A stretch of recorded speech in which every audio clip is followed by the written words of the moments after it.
এই দেখো বন্ধুরা, এখানে মুড়ি মাখানো হচ্ছে। এই দেখো মুড়ি, চাট, পেঁয়াজ, তারপরে শসা, টমেটোর, লঙ্কা ভাজা, চানাচুর। কে কে খাবে চলে আসো। এই দেখো মুড়ি মাখানো আর আছে কাঁচা তেল।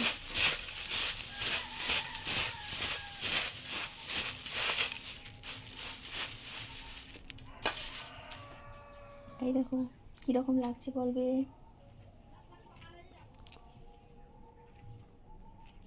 বন্ধুরা ভালো থেকো, টাটা।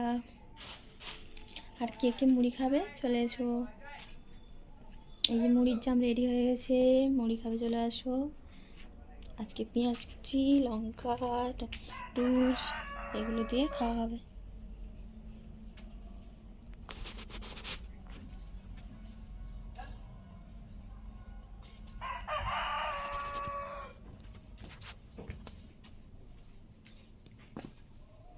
টাটা।